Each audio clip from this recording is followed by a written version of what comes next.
Hello.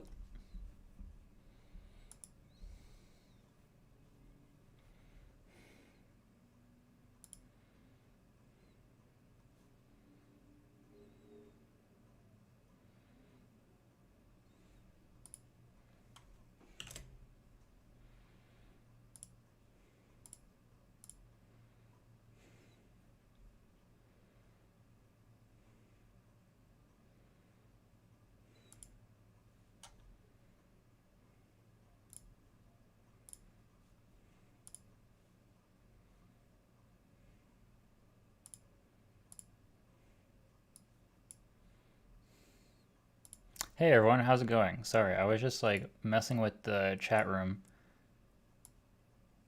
and I couldn't see y'all for a second. Wow, there's a lot of you. Hello, Michael and John and Cameron and Mateen. Welcome. So glad you could be here today. All right, let me just make sure that OBS knows what to do.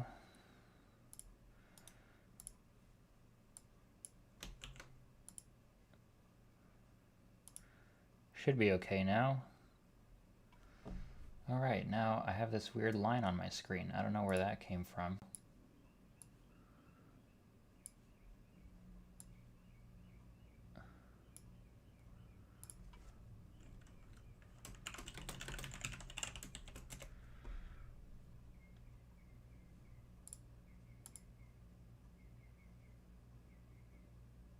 I think it might be working again, I hope. You guys let me know.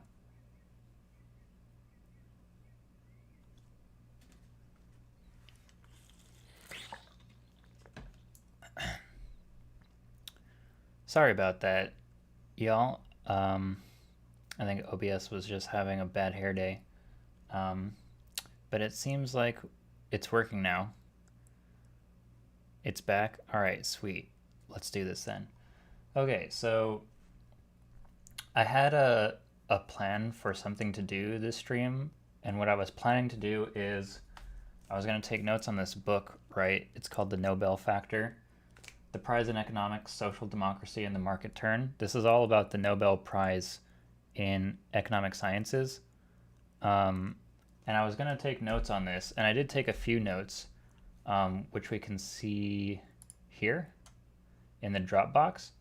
The problem, though, is that you need, like, I have a special pen that I have to take notes with in order to upload it to Dropbox, and the pen ran out of ink, so I couldn't take any more notes. And I had to order more of these special pens on Amazon, so I can't finish my notes until I get these special pens in the mail. So I couldn't actually finish the notes that I was going to try and present for today's stream, but I do have 4 pages that I can show to y'all that I managed to get done before my special pen ran out of special ink. Excuse me. All right, so this book is pretty awesome. I've read snippets of it over the years, but I'm gonna try and read like a major chunk of it. Over the course of the next week. And it's a very good book for understanding neoliberalism in general, but especially the Nobel Prize. And I'm really hoping to get into the rationale for creating the prize. I think that is going to be a big factor of the next episode. But this is just some notes that I managed to get on the first chapter. And this isn't even like the whole chapter, right? Because my pen ran out of ink. But I can share some of the first couple pages with y'all. So, and the notes that I took on this, like the notes are using the author's language, uh, basically straight up. Like I didn't really paraphrase a whole lot in these notes because I really like the way that the authors stated these sentences. So like a lot of these sentences that you read on this page are like straight out of the book. So this is a very concise summary of what the book is saying. I didn't paraphrase a whole lot in these notes. So let's just go down the list. So speculative economic thinking is real and powerful. Um, that was one of the first observations that the book made, and I think what it means by that is like the the book basically starts off on the note that like there's there's a field called economics, right?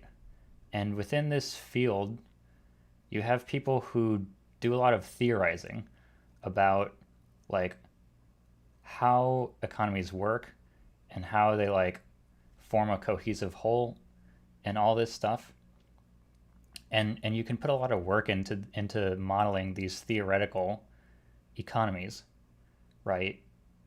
But it's at the end of the day, it's really all speculation because in order to be a science, these theories actually have to be confirmed and verified by experience or consequences or observations, right?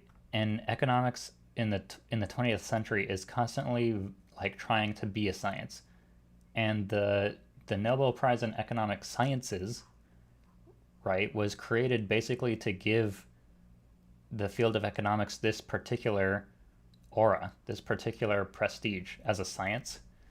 But whether it actually lives up to its reputation as a science is another question. So just off the bat, we're starting off with this idea. Then it says the market turn held up buying and selling as the norm for human relations and social organization. So this is kind of like a standard idea if you've already watched the neoliberalism series.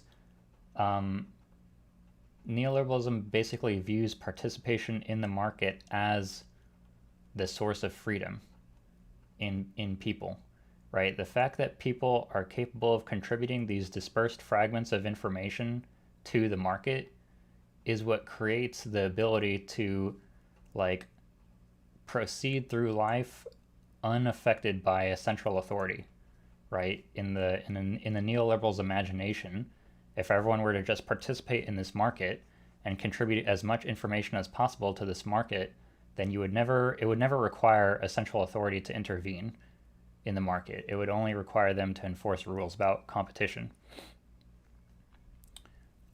Um, so yeah, this is a pretty powerful concept too.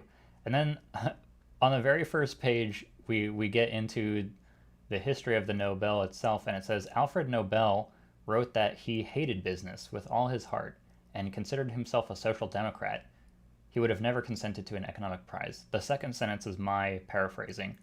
Um, but yeah, so already on the very first page of the book, we have some super powerful ideas, um, including the fact that Alfred Nobel never really would have consented to a prize like this. And it makes sense because the prize in economic sciences was only created in 1968, right? That's not very long ago. The original Nobel Prizes were created in 1901. So the prize for economic sciences was created a whole 67 years after the original Nobel Prizes, long after this dude was dead. And I'm pretty sure at some point in the book it's going to go into how his descendants also disagree with the fact that an economic prize was created. There's a term used by unorthodox economists called real economics. Michael Hudson, Stephen Keen. Professor Steve Keen is amazing on this topic. Yeah, you're not the first person to bring up Stephen Keen's name, Mateen. I'm aware of who he is. I've actually looked at his Patreon page. He has a massively successful Patreon. If we could just look at that for a second, it's kind of interesting. Professor Stephen Keen. So yeah, this guy has a massively successful Patreon, and that's probably because he's a real economist, unlike myself, who's kind of like just a guy who's trying to learn as much as I can about this. But yeah, I think that what you're saying is right. He probably is really amazing on this topic. I haven't done my homework on him though, in terms of what he's actually saying.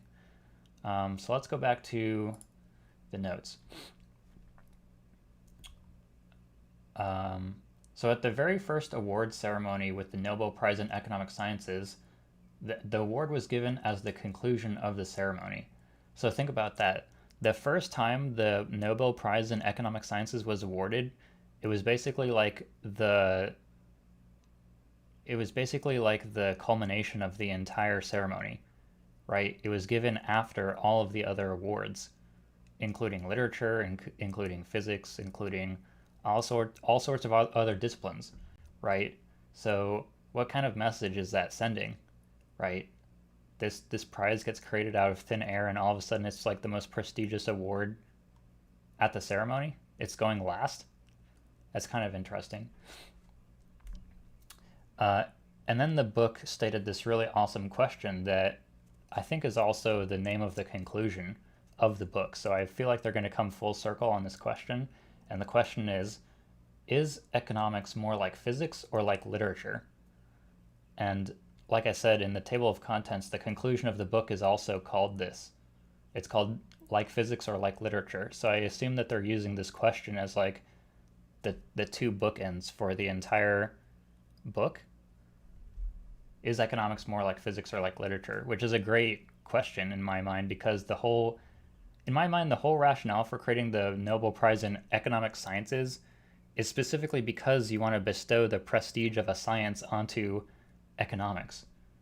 But if you examine the field and you realize it's more like literature, then why are you giving it this scientific rigor? Why are you giving it this scientific prestige? Right? It doesn't make any sense. And it makes a lot more sense to treat economics like literature because so much of it is speculative, right? Going back up here to what we said, speculative economic thinking is real and powerful. So much of economics is speculation, and if you treat it like literature, where you're just allowed to speculate and the stakes aren't that high, then maybe that would be okay. But we don't live in a world where people realize that economics is speculative. People treat it as like real and absolute and like a science, right? As if you can just pronounce this new economic theory and then organize the whole of society around this new idea without any pushback because you're speaking with scientific authority, right? But if you ask yourself this question, is economics more like physics or like literature? Then the rationale for organizing all of society around these speculative ideas kinds of goes away. So I think that's a really incisive question. Economists consider private self-interest to be the prime motivator, but not of their own advice. I thought this was a really well-written statement too, and it's kind of meta in a way, right? Especially when you consider the neoliberals, because the neoliberals they're playing a very convoluted game, where it's like they're trying to make this this intellectual argument against government intervention, but they're also trying not to appear as if they're just like completely in the bag for powerful, wealthy interests, right? And not trying to create an intellectual justification for going back to like robber baron days. So they're like walking on this intellectual tightrope where they're arguing that, you know, motivated private self-interest is at the heart of all economies. And you can believe me when I say this because I'm only acting in the, with the public's good in mind. So they're making this intellectual case as if they're a public intellectual, that all people are selfish, and they're expecting people to not apply the same model to themselves, and not question if maybe these economists are like making these theories for their own private self-interest. So,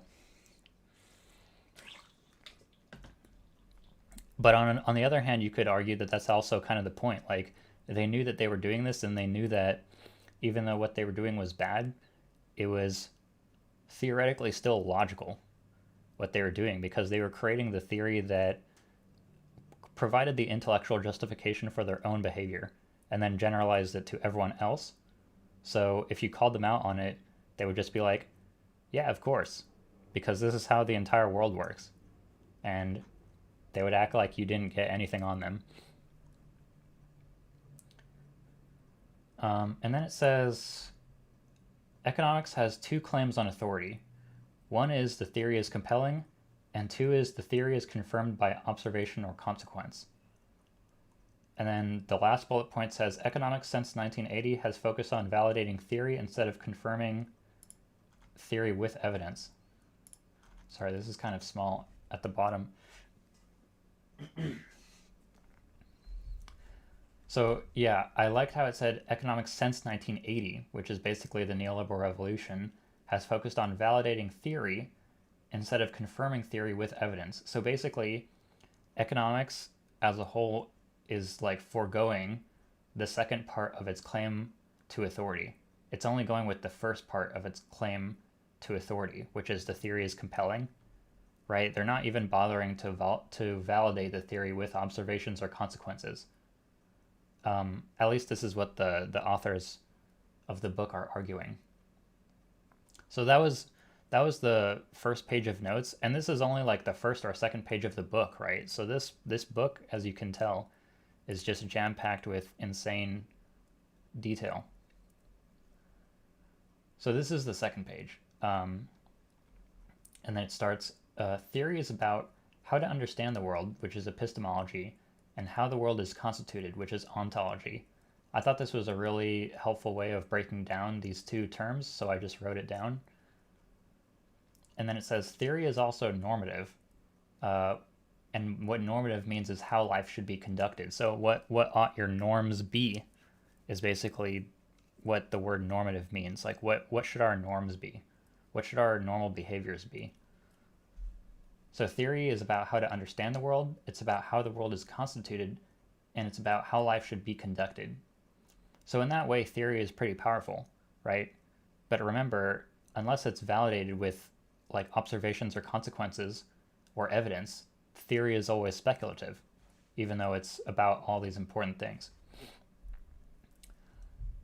And then the next bullet point says economics aspires to be a science, but its theories are seldom validated or confirmed by evidence. I think this was my personal paraphrasing. I don't think the book actually stated this or a version of this. I just wrote this for myself. And then here are some economic norms that I noticed that the book was laying out. It says the primary goal is maximize well-being or welfare. And this is the norms of economic theory post 1980. But welfare is defined only as what individuals want and only that. This is methodological individualism. So when neoliberals or market liberals or economic liberals or market doctrinaires or market fundamentalists or whatever you want to call them, all these terms are basically interchangeable at some point or another. What these people mean when they say welfare is what individuals want, what they crave, what they desire, what they find gratifying, right? But this is a super narrow definition of welfare, right? But the justification for defining welfare in this way comes from methodological individualism. Now, where does methodological individualism come from? Well, if you remember the third episode of my series, where I go into a lot of detail about this guy named Karl Menger, who is like the founder of the Austrian School of Economics, Karl Menger is basically who launches this revolution in economic thinking focused exclusively on the individual, right, and the decisions of the individual. And this is the insight that all the major Austrian thinkers get from Menger, like Hayek and Mises and all the guys that follow them. Like, they love Menger because he makes them aware that the individual ought to be the focus of economic decision making, right? This is where we get methodological individualism from, right? And they use this insight to basically argue that welfare is just what individuals want and nothing else. It doesn't include safety from dependency, safety from sickness, safety from unemployment, safety from all of these life cycle contingencies, as the book calls it. Welfare is only defined as what individuals want, and this is a very narrow definition of welfare. People who get more of what they want without depriving anyone else are creating a Pareto improvement. So a Pareto improvement is a term that gets its name from this Italian economist named Vilfredo Pareto. And a Pareto improvement is basically what this bullet point says. It says people who get more of what they want without depriving anyone else are creating a Pareto improvement. So this is like an improvement in the economy where someone can actually gain without depriving anyone else. And then the fourth bullet point says people engage in exchange. That's kind of a tongue twister. Engage in exchange until Pareto efficiency is achieved. So Pareto efficiency is kind of like when the economy finally gets to the point where no one is actually gaining without anyone else being deprived, right? At some point, for someone to get something, someone else has to lose something, right? And then people have to start selling, right? And if people don't have anything to sell, they still have something to sell because they can sell their labor, they can sell their body, right? So everyone always has something to sell, which means participation in the market is always possible. No matter what you believe your circumstances are, you're always capable of participating in the market because you always have something to sell. You always have your labor. You always have your body. And this is what people who don't have anything else to sell have to do. And this is Pareto efficiency. People can no longer gain without someone losing. People sell their labor if they have nothing left. And then the fifth norm is people assert this is anticipated by Adam Smith's invisible hand. So people used the invisible hand as basically the justification for achieving Pareto efficiency. And they look to Adam Smith as like the guy who made them aware that this was going to happen. Like he anticipated that this was going to happen. Unless you're disabled, yeah, that's probably just something that people who think about the economy in this way don't keep in mind, right? Like if you're disabled, you don't have something to sell in an economy where we don't insure against dependency. Yeah, if you're disabled and poor, it leaves you with nothing to use to participate in the market with. Yeah, you're absolutely right. This list that I'm reading off, this is a list of, the book lists this as economic norms under like current economic theory, right? So these are the norms that our society has established. They're not necessarily the norms which we ought to have. It's just outlining what it's claiming the norms of today's economic theory are.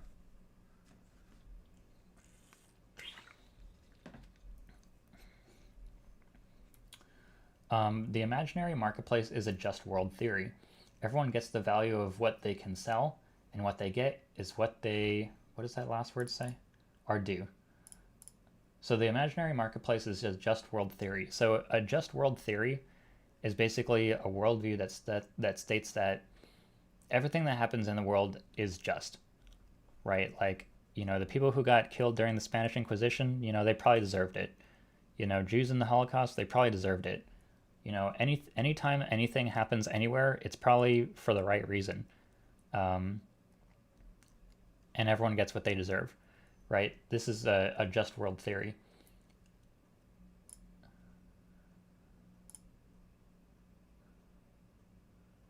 And in the context of the marketplace, it basically means like, if we have this theoretically cohesive market where everyone is capable of participating, right? Everyone is capable of participating, then everyone gets what they deserve, right? So theoretically, logically, it makes sense, but when applied to the real world, its real world application kind of falls apart.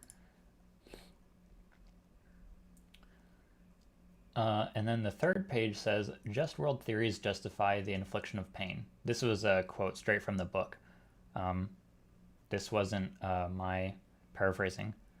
I understand I was just reacting to the content. Yeah, I get you. And then it says, market liberalism is a just world theory. So this book uses the term market liberalism a lot. I'm not sure if it's ever going to use the word neoliberalism.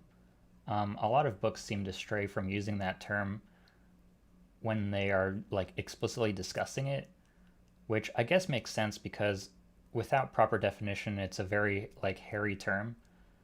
But, in this book, they call it market liberalism, right? In the think tank book, they call it economic liberalism, right? So a lot of books are very reluctant to actually call neoliberalism, and I guess that there are good reasons for that, but I just want to make it aware that like there are so many synonyms for this concept, I've chosen neoliberalism as my version of the concept. But I'm just making you guys aware when this book says market liberalism, I think that the term is basically interchangeable with neoliberalism because they're talking about the same thing. You know, they're talking about, I think at some point in the notes, they're going to bring up Hayek, right? So we're definitely talking about the same concept. And then there was a quote from Capitalism and Freedom that I made a note of. And then it says, the free market is supposedly an efficient and natural order which is futile to resist. So this is basically the result of treating economics like a science, is that they were able to make this case that the free market is a natural order, right? Because they placed economics on the same level as physics, as if it was like this mathematically rigorous like body of knowledge that could not be contradicted, right? So yeah, this is basically the result of this mistake of elevating economics to the realm of science. The assumption that marginal revenue equals marginal product is pervasive in economic modeling. This is also a direct quote from the book. I'm not 100% sure exactly what this statement is claiming, but hold on, did my chat room disappear on my thing? I just want to make sure that this chat room is getting captured on the thing.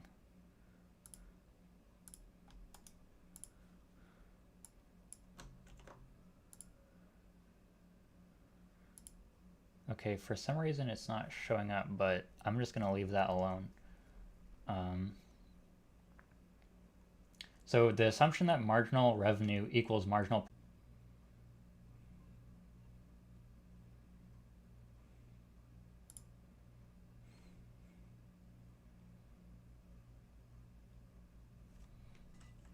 Is the stream back?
Okay, it is working again. All right, excellent. All right, so where did I stop before fucking Spectrum destroyed me?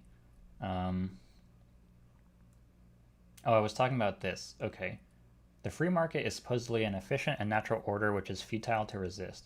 So, yeah, what I basically was saying before Spectrum decided to kill me was this is kind of the result you get when you elevate economics to a science. Is economic theorists are basically allowed to assert that their economic theory is just the way things are, and there's no actual need to validate those theories anymore. So you get a situation like this where people assert that a free market is a natural order, and that to attempt to contradict this would be like attempting to contradict physics or something like that. And I'm pretty sure that's how Milton Friedman uses his Nobel address in 1976, is to basically argue that economics is exactly like a science. It's exactly like physics. And that will probably make it into the video at some point. Oh, I was talking about this actually. So this is the point that I left off on. So the assumption that marginal revenue equals marginal product is pervasive in economic modeling. So I'm not an economist, so I can't tell you exactly what this means, but what I believe that it's saying is like, there's an assumption, which is that if a firm is making revenue, then of course that firm must be putting out a product, right? Because how can you have revenue without a product, right? They have to be creating a product, otherwise they would never have any revenue. But that's an assumption. And I think what this book is trying to say is it's very possible for a firm to be creating revenue without actually having a product, right? And that kind of makes sense when you think about it, because think about economic theory. It's basically a theory about how economies work and how all these ideas glue together without any actual data to back it up. So it's kind of like a firm that has revenue but no product, right? So, this, if this is true, that there's an assumption that marginal revenue equals marginal product in economic modeling, that would mean that a lot of economic modeling is pretty flawed, wouldn't it? And then the next bullet point says market liberalism is radical. Again, using the term market liberalism instead of neoliberalism is radical. The belief that the pursuit of individual self-interest maximizes collective welfare implies the opposite is also true. Collective action will diminish collective well-being. So this is a short paraphrase of something that's actually from the book. And it's kind of a good observation, right? Because if you genuinely believe that by pursuing your own individual self-interest, you're going to maximize collective well-being all the time, not only are you going to behave like a completely selfish person all the time, you're also going to tend to believe that real collective action by large groups of people are actually going to diminish collective well-being, which is kind of a paradoxical thought, right? Because why would a whole collective working together actually diminish collective well-being? But that's kind of what you have to believe if you believe that this first part is the truth, right? So if you inculcate people to believe that they're pursuing their own personal self-interest maximizes collective well-being, not only are you convincing them of that idea, you're also convincing them that the opposite is true, which is that when collectives, advocate for themselves as collectives and for collective well-being, that is a threat to individuals everywhere, and therefore the entire collective. That's kind of an interesting observation. The next bullet point says market liberalism is inconsistent with most efforts at social betterment, especially social democracy. This I thought was a really bold statement, not because I think it's untrue, but because it's something that it's something that is anathema to our current political environment today. Like the idea that you could go turn on cable news and hear someone say market liberalism is inconsistent with most efforts at social betterment, that would blow your mind if you heard that on a cable network, right? So this is a very radical statement here.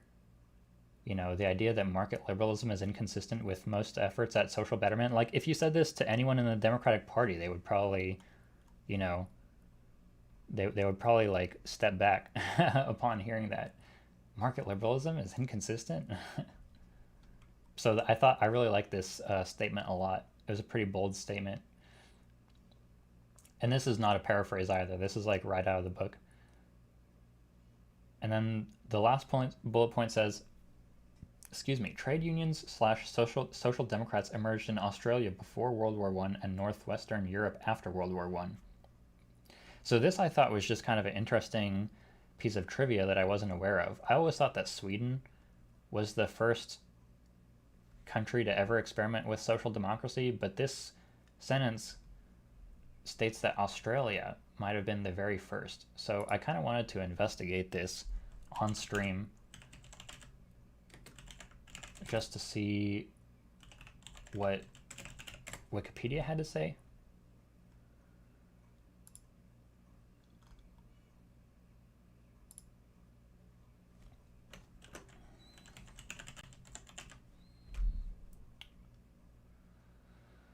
The Australian Labor Party formed the world's first Labor Party government, as well as the first world social democratic government at a national level in 1910.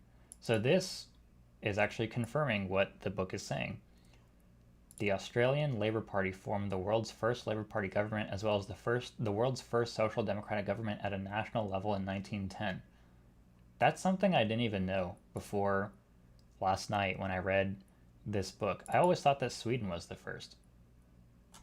So that's pretty insane to think that Australia was like on the cutting edge of social democracy before World War I even, right? That's amazing. And then where do we get Sweden?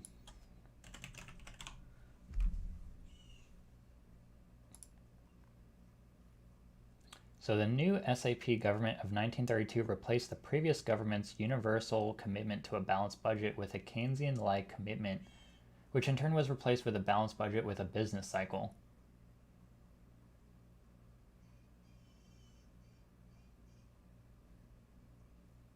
Okay, is that actually telling us what we want to know though?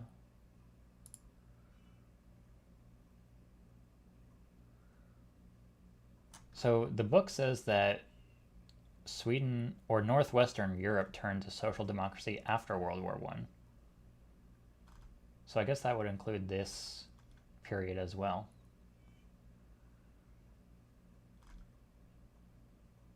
I guess this is what it's referring to, right? The SAP of 1932.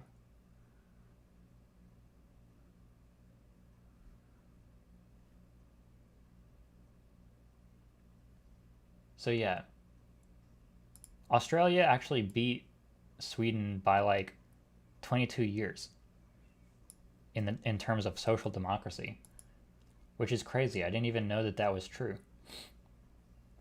But yeah, the more you learn. So that was the end of that page. And then this is the last page of notes that I was able to take before my special pen ran out of special ink that I had to pay Amazon more money for. So this is all that I have left to show y'all in terms of notes, but I created this weird table based off of paragraph in the book, and the book is sort of going through this in the form of a normal paragraph, like outlining the differences between economic theory and social democracy. I decided to turn it into a table just because I felt like it. And so on the left you have, you know, this axis, and then you have economic theory and social democracy. And so the basic impulse of economic theory is gratification, and the basic impulse of social democracy is obligation. So what does that mean?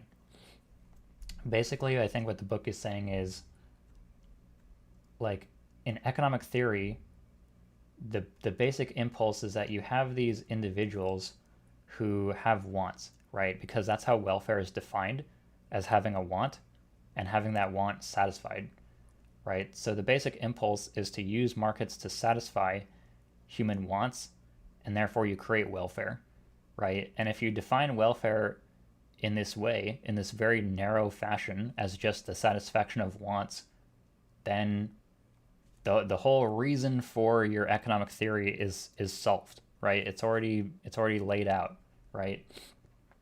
Whereas in social democracy, the basic impulse is obligation.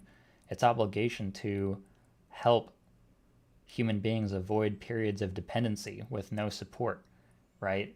Because all humans go through various periods in our lives where we're dependent, where we have no means of actually participating in the market, right? At some point in your life, you're an infant, and then at other points in life, you're like sick, or maybe you're like you become a parent, or you like break your leg and you can't walk anymore, or stuff like that. And in these periods of dependency, you have to be able to live somehow without being participating in the market. And that's where you have this social framework based on obligation, right? To put into a system that helps other people through their periods of dependency. So that's the basic impulse. And then it says the basic unit of both of these social paradigms is one. Well, for economic theory, it's the individual, right? Going back to what I was saying about Karl Menger and methodological individualism. So neoliberals or market liberals or economic liberals or whatever you want to call them, they're obsessed with the individual because of the way that Carl Menger basically said that the individual is at the heart of all economic activity. The preferences of the individual, the actions of the individual, these are the basic components of an economy. And when you understand that, you understand so much about how economies function, right? And I don't think that's incorrect, but I think that they use that insight to focus exclusively on the individual at the expense of the entire system, right? This is also incidentally the reason why neoliberals and market liberals are like hyper focused on microeconomics as opposed to macroeconomics. Anytime you hear a big debate between microeconomics and macroeconomics, you can bet that the micro people are on this side, right? They're on the side of economic theory and market liberalism because they're trying to place the focus of academia and economic thinking in general as hyper focus on the individual as possible, right? Whereas in social democracy, the basic unit is the family or the group or the nation or the collective, in other terms, right? Because when you view the group as the basic unit of the economy and you take the focus off of the individual, now all of a sudden you have a focus on like the entire society and the entire system, and that introduces questions about how resources are distributed within that group, right? If you focus exclusively on the individual, you never confront questions about how resources are distributed because you're only looking at one person, right? The rest of the people in the world are irrelevant. You're just trying to understand the preferences and beliefs and actions of this one person, right? But when you start analyzing a group, now all of a sudden you start confronting these questions about how resources are distributed within the group, and those are questions that market liberals don't want to confront, right? Because if you start focusing on the nation or the family or the group or the collective, you confront these sour questions that they don't want to think about, right? Like, why don't we redistribute wealth? If money can be created this easily, why can't it be freely distributed? Stuff like that.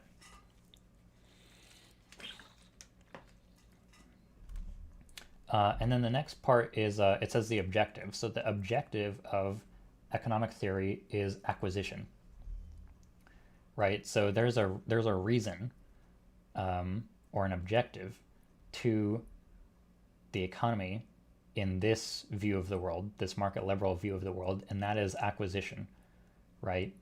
So the point of this society is to basically create the environment for individuals to be able to go out and acquire what it is they want, right? Because again, when welfare is defined simply as the satisfaction of wants, acquisition is how you create welfare, right? Acquisition and welfare are essentially synonymous, right?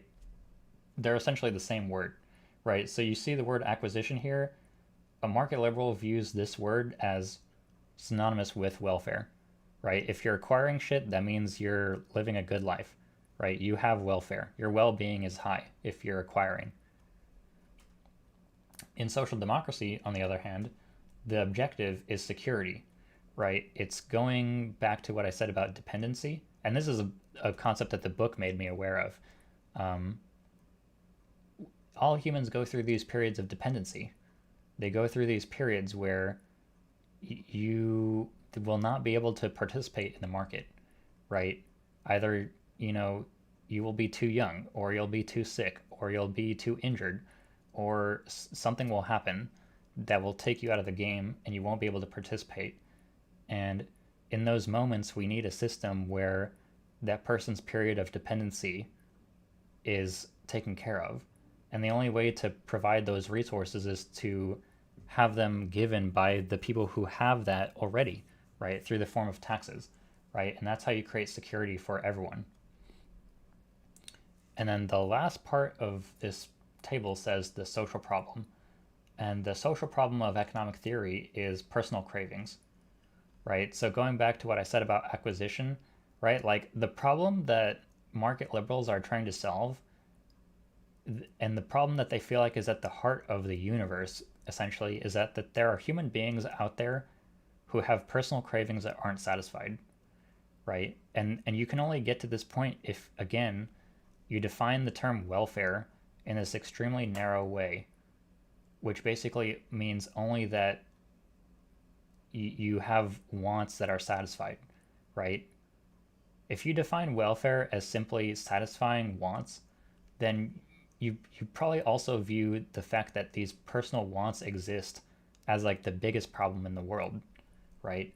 So, you know, why is a politician allowed to, or why is a wealthy person allowed to basically purchase a politician to serve their interests in the halls of government? Well, they have a personal craving for a politician who will do that for them, right? And if they have that personal craving for politicians that do their bidding, that's a want that must be satisfied, right? So how do we give that rich person with all that economic power the the answer to their craving? Well, we just allow economic rationality to dominate the political sphere, and all of a sudden, that rich person's craving for politicians who will do their bidding is satisfied, right? And it's extremely, it's kind of extremely petty to put it in those words, right? But this is like not, this can't be that far from the truth, right? Like, it's essentially the fact that people want shit that justifies it, right? Especially the behaviors of extremely wealthy individuals. There's no other justification for what they do except for that they want it, right? So when you view it in this way, the social problem of market liberalism really is personal cravings, right? That's like the biggest problem in the universe to them, is that there are humans with cravings that aren't satisfied. Whereas in social democracy, the social problem is dependency, going back to this word that I've already brought up multiple times, right? The problem is that in a human's life, there are going to be multiple periods where they are not capable of participating in a competitive market order. They are not going to be able to basically participate in the way that these market liberals are expecting them to participate. They're going to get sick, or they're going to be infants who can't even, do anything. They're going to hurt themselves. They're going to become parents. They're going to get old and die, right? There are going to be so many periods in their life where they're not going to be capable of participating. And when those moments occur, when those inevitable moments occur in people's lives, they're going to be dependent, and you have to do something about that. And then these bullet points are going to be echoing a lot of what I just said. So the first one says, in the course of a life, every person goes through periods when they cannot provide for themselves. In conditions of dependency, there is no ability to exchange. So this is, a pretty powerful idea that, I think would be, like I said about that other bullet point, would be insanely powerful if you ever heard something like this in like mainstream media, right?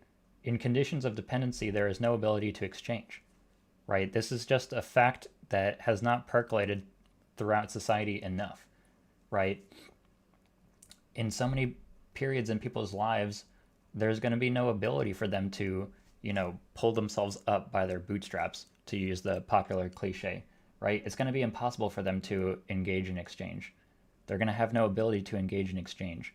And when you have a society that's basically built around engaging in exchange to satisfy these personal cravings and acquire things that result in your immediate gratification, those people are going to be like set up to fail, right? Because unless you're born with wealth, all you have to sell is your labor. All you have to sell is your body, right? So if you're born without wealth, you're born into a life where you're forced to sell the only thing that you've got, which is your time on this planet. You have no ability to exchange otherwise. The difference between social democracy and market doctrines is how to deal with uncertainty. So this is also a direct quote from the book. I didn't paraphrase this, but this is kind of a summary of like a longer discussion that the book went into that I didn't write down here. And like the difference is basically that in this economic theory version of reality, they deal with uncertainty in a very specific way, which is by allowing individuals to treat security from injury like a commodity, right? So we can purchase safety from all the dangerous parts of life through things like insurance, right? And insurance is a commodity, right? It's not a right or a privilege. Well, it is a privilege. It's not a right. And it's a commodity that's offered by a private firm that will then pool that risk with other private firms, right? And the difference is in social democracy, the safety from harm is not a commodity. It's like a acknowledged part of life that is not allowed to be controlled by a private firm, right? And this is just different ways of dealing with uncertainty, right? Economic market liberalism would like to concentrate responsibility for safety on the individual, right? By forcing that individual to purchase their safety through a commodity like insurance or just building up their savings. Whereas in social democracy, the responsibility for safety is diffused among the entire society, right? And everyone pools the risk by paying into the system so that everyone's periods of dependency are covered. And that's how they deal with uncertainty, right? So these are two different ways of dealing with uncertainty, but one of them is clearly like taking a very trivial stance towards safety, right? By treating it like a commodity, as if people aren't going to do anything in their power to protect themselves from harm, right? And this kind of created a thought in me that I didn't actually write down, but that I'm still trying to think about how to articulate, which is like,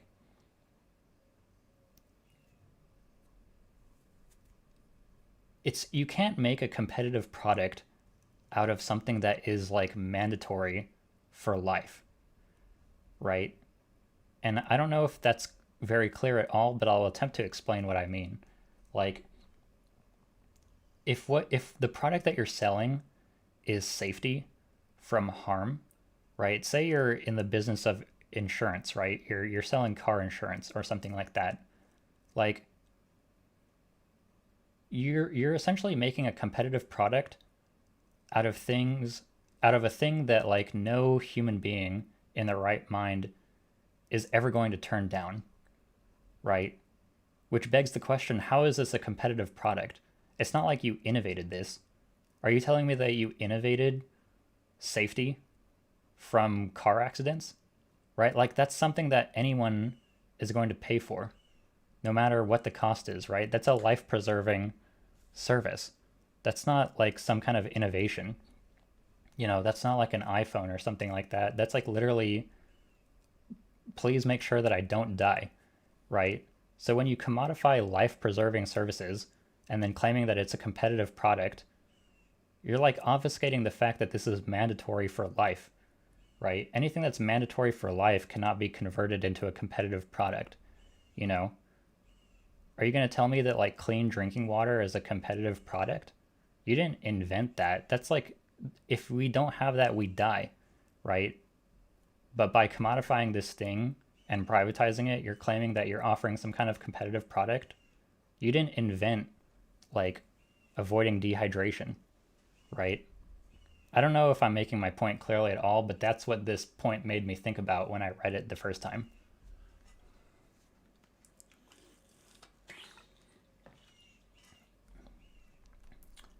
And then the book said something surprising, which I didn't expect it to say, but it says social democracy is also a just world theory, which states that if everyone contributes and everyone benefits, then everyone deserves what they get. So, in the other page we said that market liberalism is a just world theory, and just world, and then the book even said just world theories justify the infliction of pain, which made me shake, like it made me turn my head when it said social democracy is also a just world theory. And I was like, wait, what? I thought you were reserving this term for market liberalism. Excuse me. But then it explained that, if everyone contributes and everyone benefits from social democracy, you know, in a theoretically perfect social democratic system, then everyone would deserve what they get because everyone's periods of dependency would be covered by the payments or the taxes that people pay into the system that covers everyone, right? So it would actually be a just world. But I don't know if this is also stating that social democracy justifies the infliction of pain, right? I don't know if that's what they were intending on saying, because that's what they said literally on this other page, like the page before. They said just world theories justify the infliction of pain. I will actually open the book and make sure that that's what it's saying, because like it really surprised me when I read this in the chapter.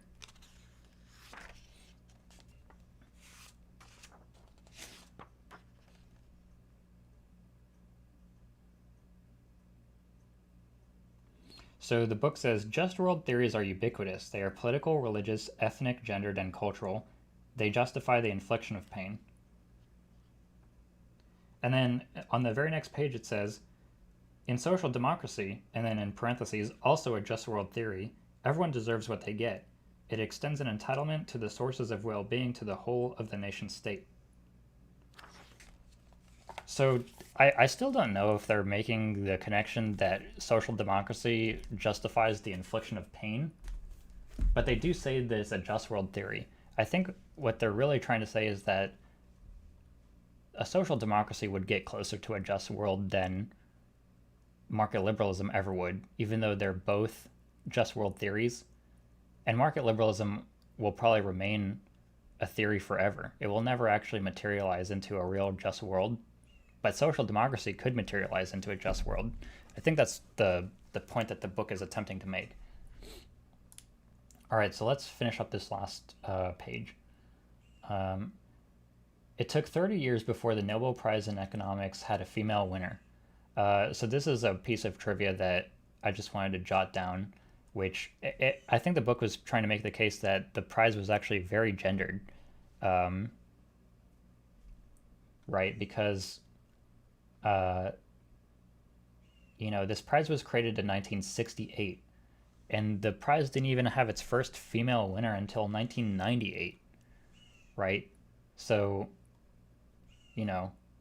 not only did it have the effect of raising the profile of economics into a science, but it had a very gendered outcome, right? It had nothing but male winners for 30 years. In market doctrine, safety from risk is commodified as insurance and savings and offered to whoever can afford it. This kind of goes back to what I was saying earlier. Safety from risk is one of those things that all human beings are going to want and view as mandatory, right? So to commodify this thing, this basic safety from harm and risk, and treat it as if it's some kind of competitive product is really trivializing the reality of the situation. Like, there's never going to be a situation where there is never demand for this product. So how are you going to create a business model that commodifies a thing that there will never not be demand for, right? It's like hacking. It's like cheating. How are you going to make a business for something that there will never not be demand for and call it competitive, right? I don't know if there's a way to define this or to explain this better, but I feel like I'm on the cusp of articulating that in a way that I think will actually be persuasive. And then the very last bullet point says there is overlap between market liberalism and social democracy. So the overlap between both of these social paradigms is that there's still private ownership of production, distribution through competitive markets, and government for collective good, right? I don't know if you have government for collective good under market liberalism, but ostensibly That's a feature that they have in common, right? And this is actually quite insightful in a way when you think about it, because, excuse me, if the overlap between these two social paradigms still includes private ownership of production and distribution through competitive markets, I think that should make you aware that even in a capitalist society, you can have wildly different social outcomes based on moving just a few variables around, right? So just changing the basic impulse and the basic unit and the objective and the social problem can result in such massive improvements without even doing away with the private ownership of production. And I mean, if you're a socialist or a Marxist or a communist, you believe like, well, we have to get rid of private ownership of production no matter what. Like, this just has to go away, and this is what's causing all the problems, right? But consider for a second that social democracy still has private ownership of production, and yet it's so superior, right? So obviously superior in all these ways by just switching around a few little variables, right? So I'm not trying to say this to mean that like private ownership of production is not a problem. I'm just trying to point this out to say like, even when you preserve this thing that, you know, some people believe is super bad, right? And it might be super bad. You know, private ownership of production might actually be the worst thing, but you could still have this feature and still vastly outperform market liberalism, right? In so many different ways without even getting rid of this thing, right? I just thought that was interesting. But anyway, that's all the notes that I had for the first chapter of the Nobel Factor, because like I said earlier, my pen that I used to write notes with ran out of ink, and I need to use this special pen with this special ink in order to take notes on this special notepad that I can basically upload straight to Dropbox. So that's why there aren't any more notes for us to talk about today, which is kind of a shame because I was really enjoying the book and I really wanted to take more notes that I could share with y'all. But I don't have any ready today. Are you not able to replace the ink directly? Well, I ordered more of these pens on Amazon, so they should be coming in the mail tomorrow. And tomorrow I'll start making notes again that I'll be able to upload. I could just take normal notes and like scan them, but you know, that seems kind of silly when I bought a notebook that has this power to just do it by itself. It's called a Rocketbook, by the way, if you're curious. If you want to look up the Rocketbook on Amazon, it will basically allow you to produce these scans of your notes, your handwritten notes, by just snapping a photo of it with your smartphone using an app. It's very cool. But anyway, we need to think of something else to do on the stream now, because that's all my notes that I have to share. So what I thought we could do is like I could just try drafting more of my script, because that's something I'm a little bit behind on that I need to get started on.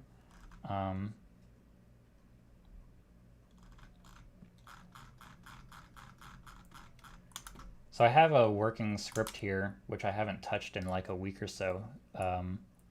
So I don't know if I'm actually going to make very much progress just because I haven't really prepared any new angles, but I do want to stream until at least 2 o'clock, and it's 1:09, so I think we should spend the next 50 minutes just trying to like tinker around with this and see what we can do.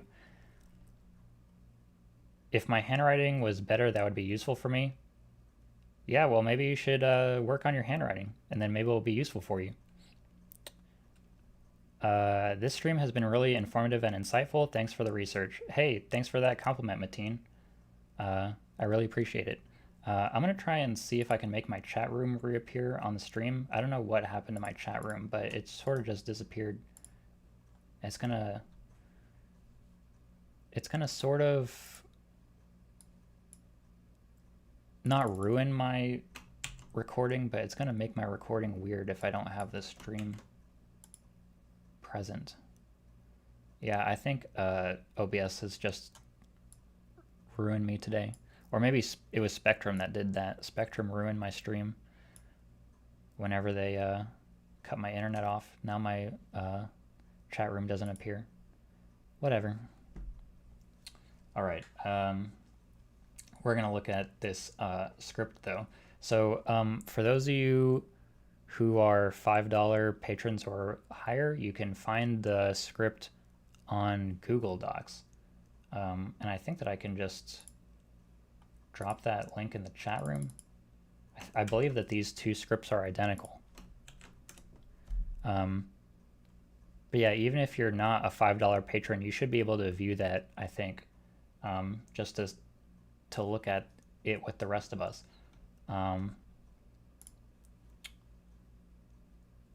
Yeah, let's see what we can do with this for the next 45 minutes or so. It would be good to make even a little bit of progress on this. So we were talking about the Nobel for the opening part of the stream, so I guess it makes sense to focus on this part of the script. There were some things that I actually did think of that I want to include. So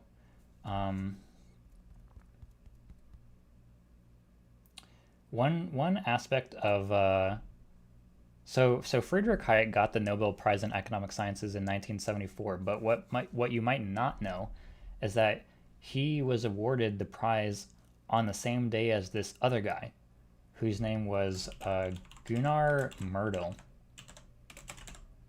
I'm pretty sure that's how you pronounce his name, and we can look at him on Wikipedia as well.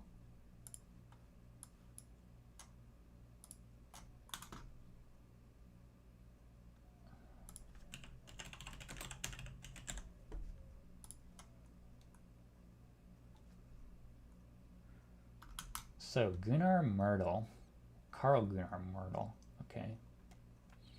In 1974, he received the Nobel Memorial Prize in Economic Sciences with Friedrich Hayek.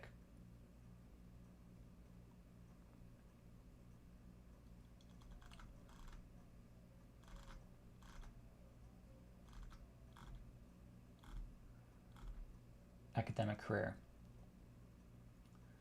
He became a Social Democratic Member of Parliament from 1933, and again from 1945 to 1947 he served as Trade Minister in Tage Erlander's government.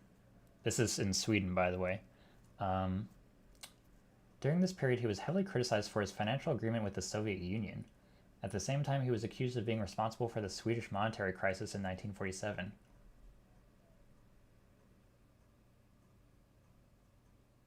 Does this say anything about his Nobel Prize?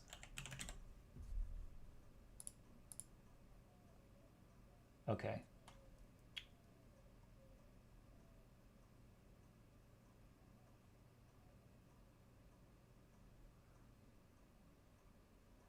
He shared the Bank of Sweden Prize in Economic Sciences, otherwise known as the Nobel Memorial Prize in Economics, with Friedrich Hayek in 1974, but argued for its abolition because it had given to such reactionaries as Hayek and Milton Friedman. So this is, it says citation needed. This is something that I would love to include in the video, because I know this is not even the first time I've heard this. Also, look at the way that the Wikipedia page is referring to this prize. It says, Bank of Sweden Prize in Economic Sciences, otherwise known as the Nobel Prize in Economic Sciences. But look at what this is saying. It says, the Nobel Memorial Prize in Economic Sciences, officially the Sveriges Riksbank Prize in Economic Sciences in memory of Alfred Nobel. So that second part is actually the real name of the prize. It's the Sveriges Riksbank Prize in Economic Sciences in memory of Nobel. Sveriges Riksbank is the central bank of Sweden, right? So anytime you see someone refer to the Nobel Prize in Economic Sciences, explain to them that the real name of the prize is the Sveriges Riksbank Prize in Economic Sciences in memory of Alfred Nobel. Okay? The prize is named after the Central Bank of Sweden. It's not named after Alfred Nobel. It's in memory of Alfred Nobel. Okay? It's not a real Nobel Prize. It's named after a fucking bank.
So, I don't know if the stream is working for y'all. I got a message saying that you might experience some buffering. You should include the real name of the prize in the script. I don't see it. Yeah, you might be right about that. I might not have updated it yet. Well, it's actually because this section that I'm looking at right now is not very fleshed out yet. So what I should do is, here, let's just go here. Sverigis Riksbank Prize in Economic Sciences in memory of Alfred Nobel. And we're just going to make a point about saying this over and over and over and over again. We're just going to copy paste this a couple dozen times just to hammer the point home. Okay, if you didn't know, now you know. Oh, that doesn't look that good. All right, let's go with that. Okay, you see this?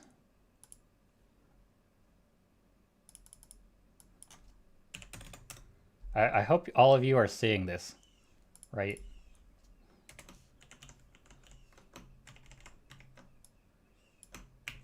Can we drive the point home even more? Look at the name of this and burn it into your mind.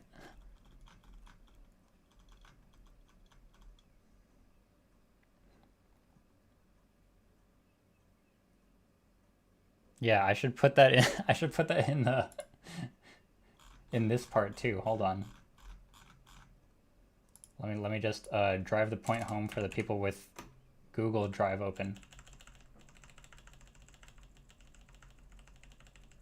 Okay, just in case you didn't get it, this is what the prize is called.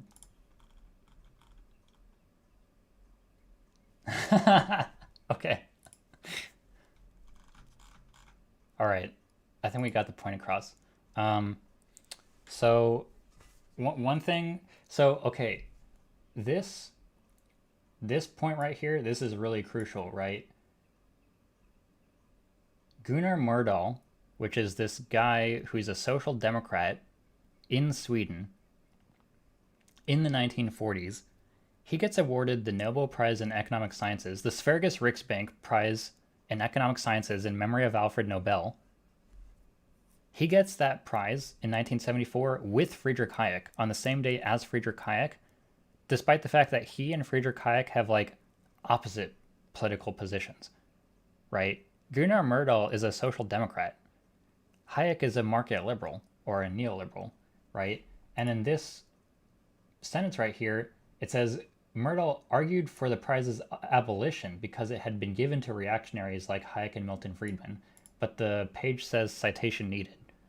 So we're going to try and see if this book right here actually has proof that he said this. So we're going to look in the index. We're going to look for Myrdal. His last name, Myrdal Gunnar. Oh man, he has lots of references. 7, 45, 67, 79, 101. Criticized the politicization of the prize. criticism of Friedman's Award, criticism of Nobel Selection Committee, economics not a science, establishment of the prize. Bro, he's all over this book, which is what I thought would be true, but it might not be as easy to find the proof of this as I thought. Criticize the politicization of the prize, 130. All right, so let's look at page 130 and see what it says.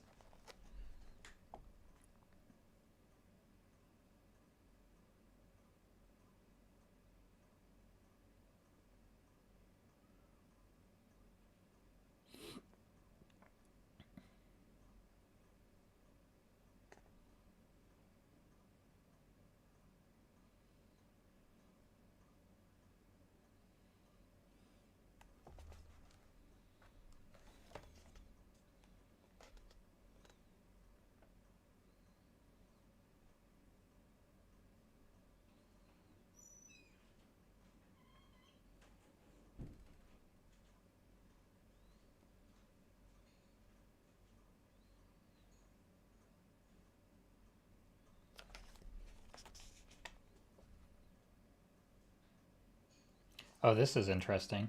So the book says, at a party in honor of the two meaning Gunnar Myrdal and Friedrich Hayek, Myrdal demonstratively turned his back to Hayek and said he had no desire to speak with what he called such a person. Dude, they did not like each other. Okay, and the fact that they were both selected to win the prize on the same day, it really speaks to it really makes you question the reason for this prize's existence in the first place, right? Because think about it. If you're trying to elevate economics into a science, in what other field of science could you possibly give a prize to two different individuals with like completely different like outlooks on the same problem, right? That, like, how could that ever happen in a field of real science like physics? Like, would you give a prize would you give an economic prize, or not an economic prize, would you give a physics prize to two different physicists who had like completely different opinions on the same thing? Right? Like, when has that ever happened in a field of science? You give the prize to the person who actually demonstrates the solution. You don't give it to like people with two opposite like perspectives in order to validate both of them, right? That's not something that happens in other fields of science, right? So think about this. Not only did these two guys not like each other, they had like very opposite politics, but they were both awarded the same prize on the same day, right?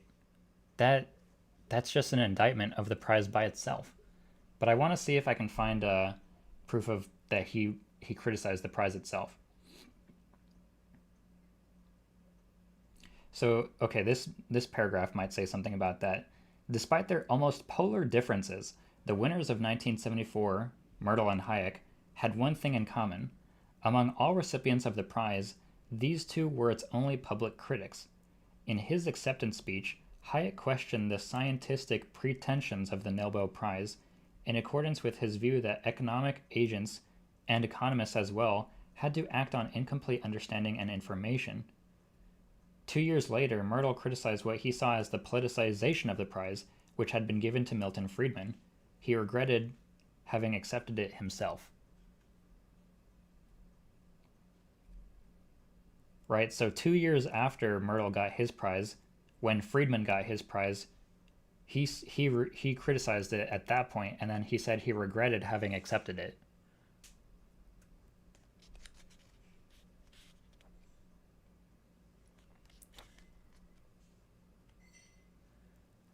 They both would have to wait until separate analysis of experimentation revealed consistent results. Yeah, I think you're right about that. Like, I think that I read this point in another article a long time ago, by the way, which I need to dig up again, but it was essentially saying like in no other field of science would you just give a prize to two people with opposite viewpoints as some sort of consolation prize for both of them, right? That would make you like a laughing stock in academia, right? But that's what they do in economics, right? Because economics is a science, right? It's not like literature. It's more like physics, right? I didn't lose my chat room like for my own viewing. I lost it in my recording of the stream. So when I look at the stream and recording it, the chat probably won't be there for some reason. But okay, so we know that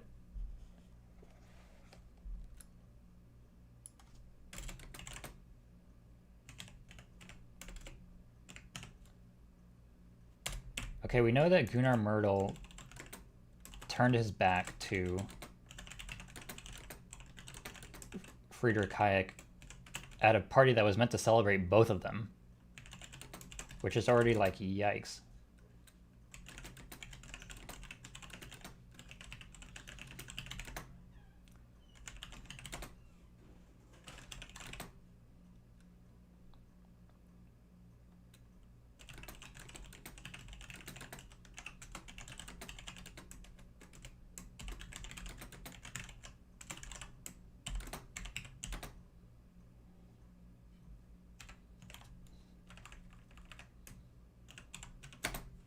The Nobel factor, page 130. Okay, so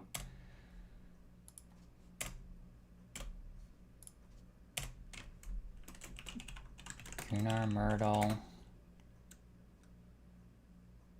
criticized the politicization of the prize when it was given to Milton Friedman in 1976,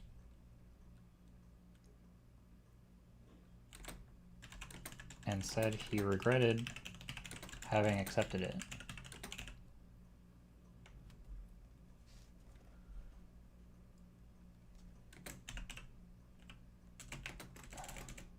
The Nobel factor, page 130. Okay.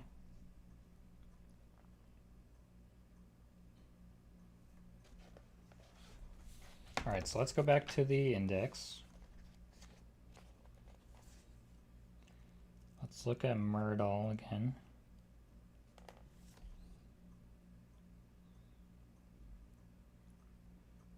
Criticism of Friedman's award, page 47.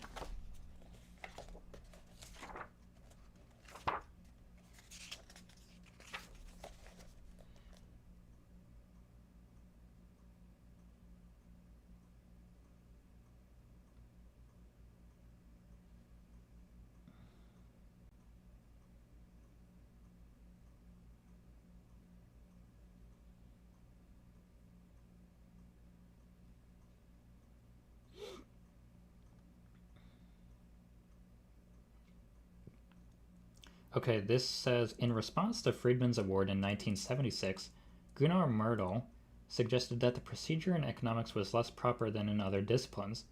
His main complaint was that the economics committee prevented independent judgment by higher academy jurisdictions. By presenting its proposal and supporting documentation so late in the year without any prior consultation, it precluded any different proposal from having a chance. The procedure was amended subsequently, maybe in response. Rebellions and protests against academy procedures had occurred in the past.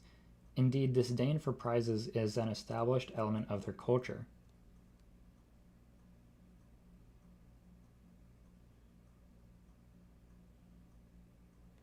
Okay, let me try and get that down.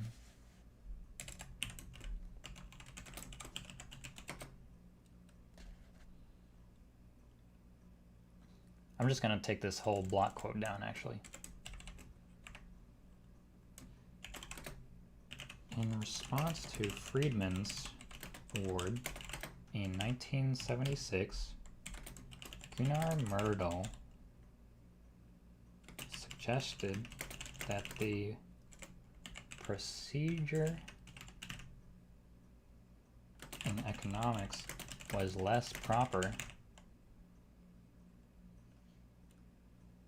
than in other disciplines. His main complaint was that the economics committee, it's way too many letters, okay. prevented independent judgment by higher academy jurisdictions by presenting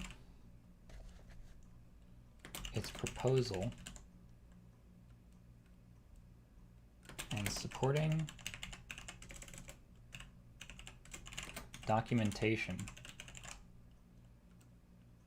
so late in the year without any prior consultation, it precluded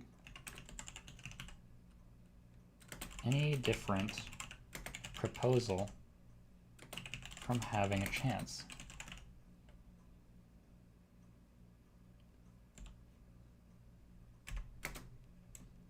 The procedure was amended subsequently, maybe in response. Rebellions and protests against Academy procedures had occurred in the past. All right, I'll just leave it at that. Page 47. Okay, and then there was another spot in the same reference where it said 194. All right, let's look at this.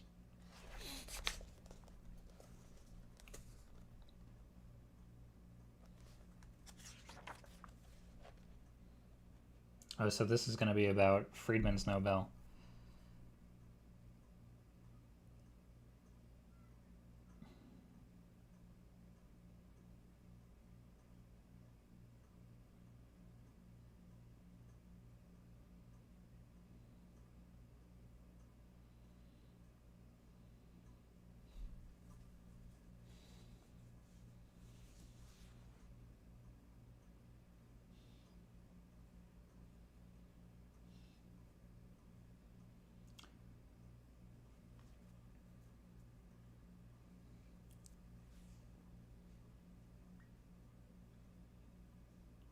On the day of the Nobel Award, Gunnar Myrdal wrote at length criticizing the secretive procedure by which the Economics Committee presented the Academy with the fait accompli. He thought the award to Friedman had fatally discredited the prize and regretted accepting the prize 2 years before.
Okay, so this is probably what we're going to get. So let me try and take this part down now.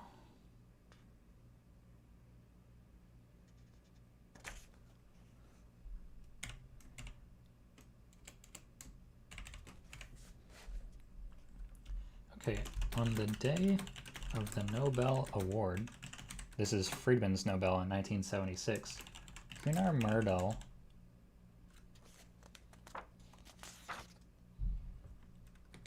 wrote at length in,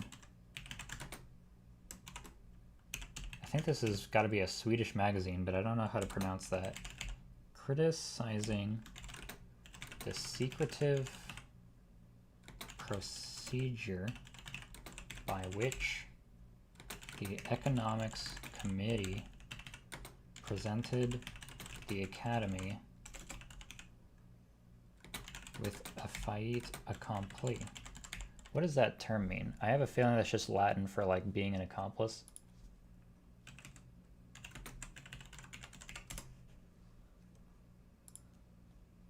Fait accompli, a thing accomplished and presumably irreversible.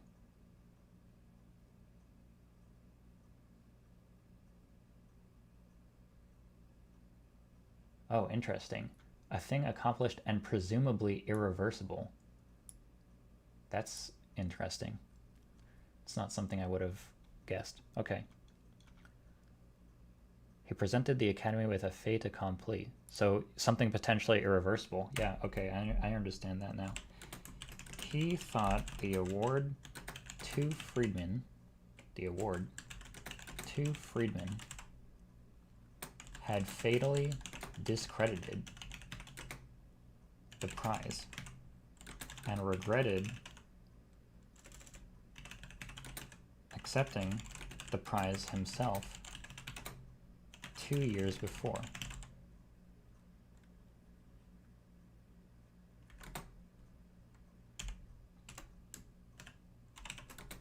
Page 194.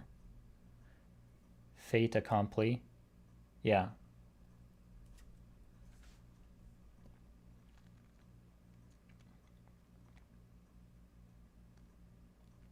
Should I include the next paragraph too? It says, in response, the Academy commissioned an investigation into the press allegations of Friedman's involvement with Chile.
Man, I just started reading the next page because this book is just so, like, insanely, like, illuminating.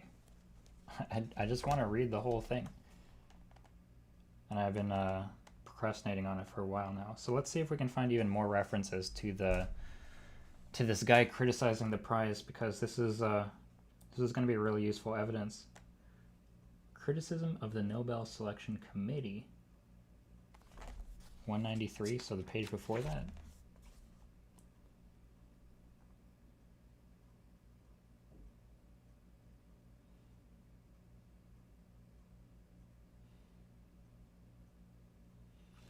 Oh, so the authors actually say, a prize to Friedman was inevitable given his towering reputation and the orthodox composition of the selection committee.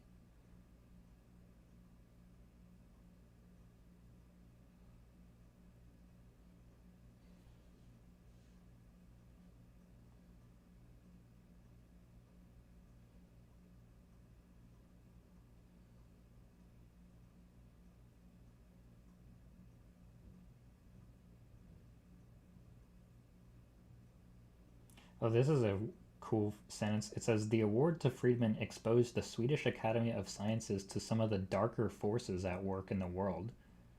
It's pretty ominous.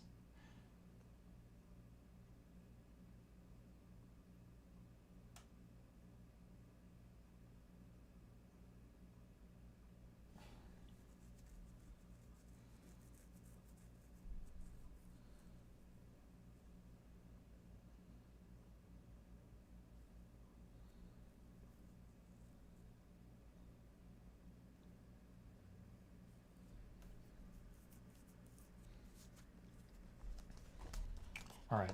I don't think we actually found anything useful there. Let's go back.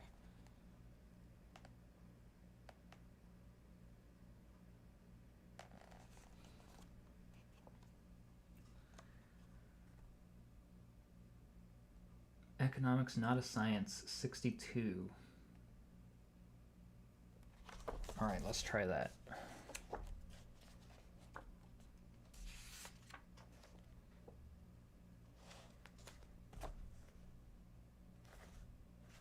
I need a bookmark. Here, I'm going to use this.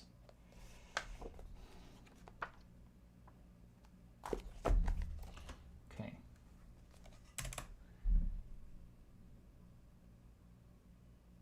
Okay, Gunnar Myrdal. Friedman's award provoked Gunnar Myrdal to suggest the abolition of the prize. He stated that economics could not be a science, since its data were human attitudes and behavior, whose causes are evolving and inaccessible. Economics could never identify constants or what in former times were called laws of nature. Economists were as unlike astronomers as was possible. The other reason to distrust economics, on which Myrdal had written with authority some decades before, was that it was shot through with values and could not avoid taking a view about proper ends. Economists keep silent about the role of values in research. They regularly assume that there is a solid body of theories and facts established without implying value premises, from which policy conclusions can then also be drawn. That's a sweet paragraph. All right, let's try that.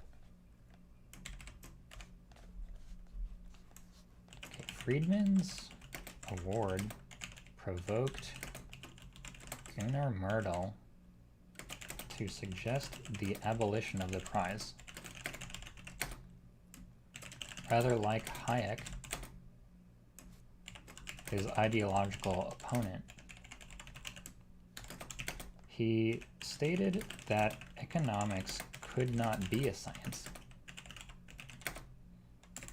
since its data were human attitudes and behaviors,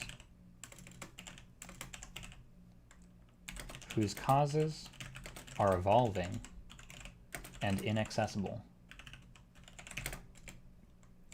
Economics could never identify constants, or what in former times were called laws of nature.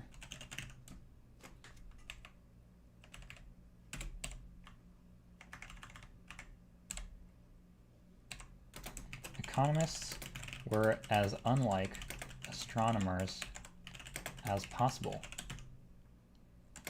The other reason to distrust economics was that it was shot through with values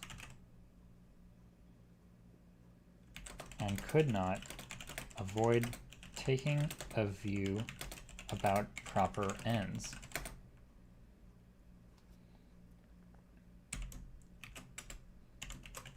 Economists keep silent about the role of values in research. They regularly assume that there is a solid body of theories and facts established without implying value premises, from which policy conclusions can also be drawn.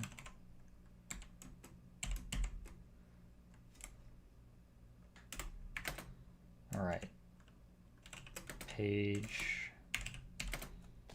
62.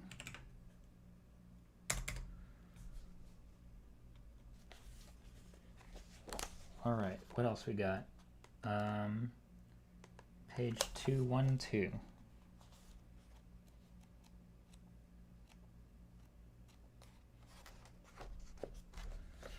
All right.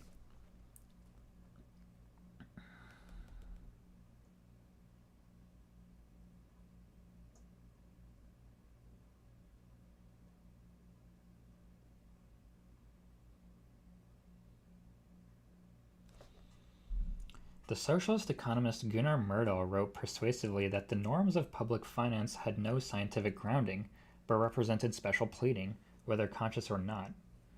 When in 1978 he made a case quite similar to Lindbeck's, he relied on nothing but his intuitions. Ultimately, the trade-off between economic incentives and welfare objectives is a matter of judgment which has to be resolved politically and not by economists. The normative argument, in our view, was the only valid form of argument. Theoretical mumbo-jumbo was essentially deceptive.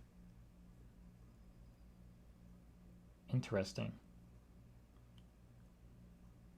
So this is the author speaking.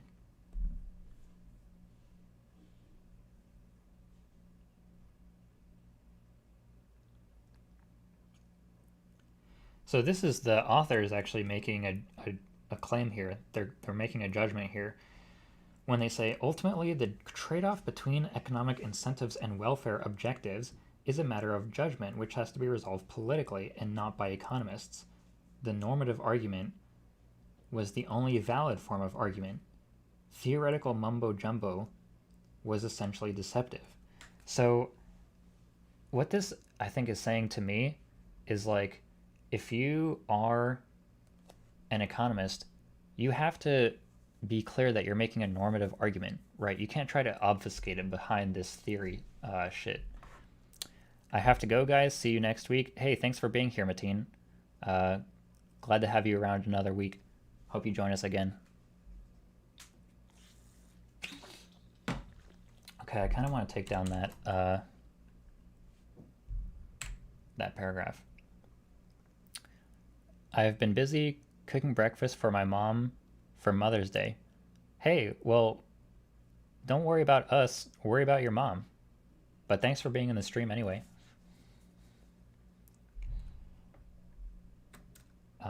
Okay, so let's take down that paragraph. Okay. The socialist economist Gunnar Myrdal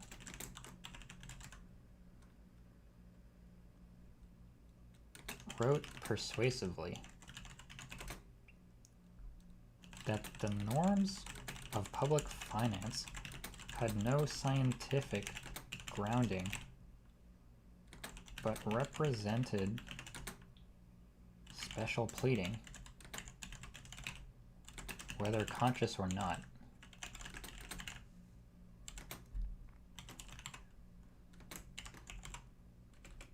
When, in 1978,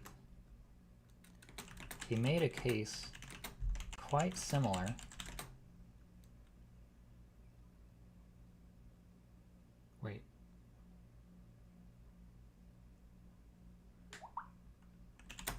to Lindbeck's, he relied on nothing but his intuition. Ultimately, the trade-off between economic incentives and welfare objectives is a matter of judgment, which has to be resolved politically and not by economists. The normative argument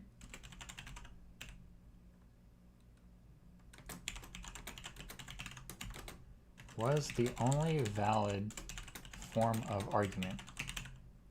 Theoretical mumbo-jumbo was essentially deceptive. Page 212.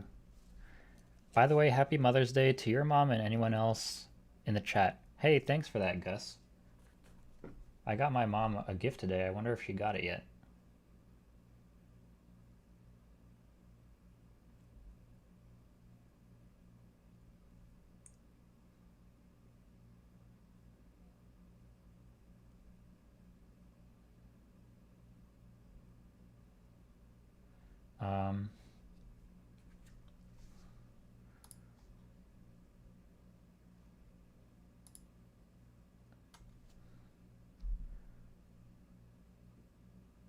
Okay, I see that Mateen is requesting access. Hold up. Let's just make sure the Mateen can see the document, and then I'll go back.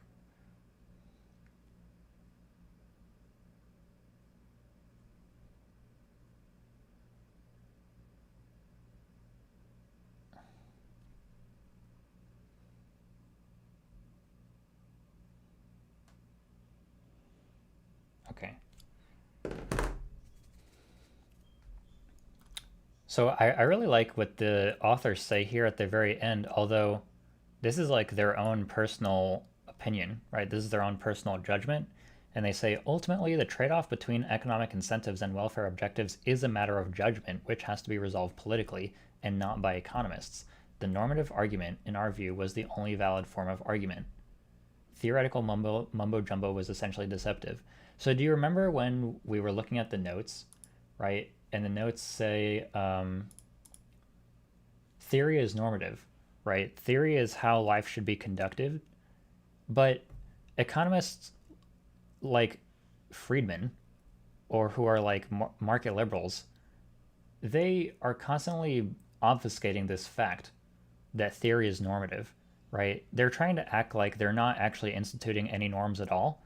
They're trying to act as though they're providing scientific data on which to base policy, right? But when what they're really supplying is norms, okay? They're telling us how to live our lives, and they're dressing it up like very sterile scientific facts, right? So what these guys are saying down here is like the normative argument is the valid argument, right? But you have to be clear that that's what you're doing, right? If you want to hand us norms, then hand us norms, but just say that's what you're doing, right?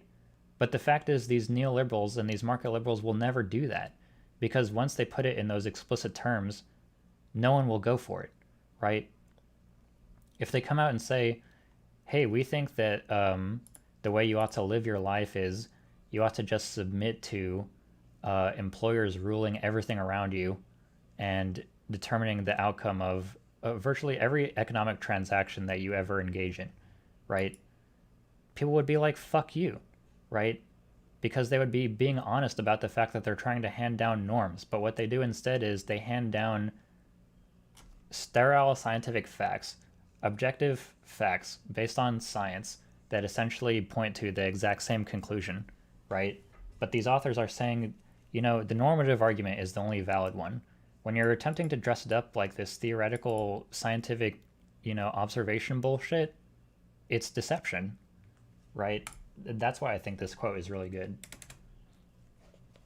All right, so let's go back to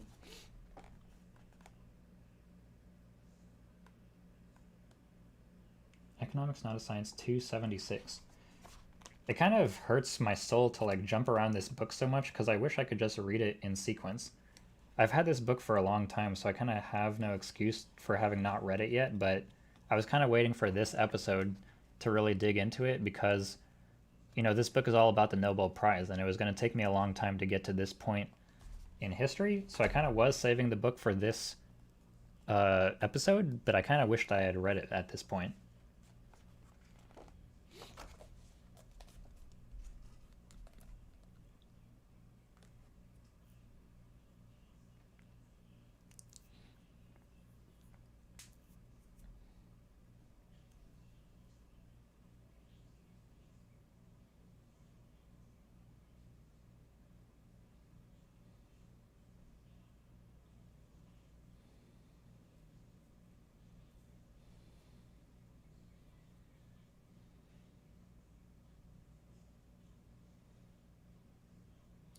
Okay, Gunnar Myrdal wrote that scientific certitude was beyond reach and urged candor about purpose. His alternative was social democracy.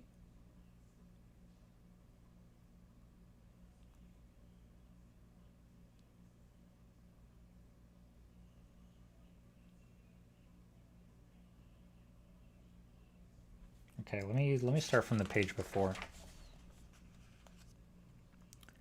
I generally agree with the silent normative positions in the economic orthodoxy, but the book goes too far with condemning the whole field of economics as an illegitimate science.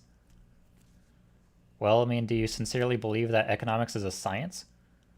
I don't think that economics is illegitimate, but the point that the book is trying to illustrate is that economics is more like literature than like physics, right? It's not that the field of economics is illegitimate, it's that it's been given an air of sophistication that it does not deserve, right? And it's because when you allow these economists to basically dress up like normative claims as scientific facts, you get all kinds of fucked up shit happening in the world, right? So it's not that the field of economics is illegitimate, it's that it doesn't deserve the prestige of a field like physics, because you can never know, you can never identify constants in economic theory like you can constants in physics.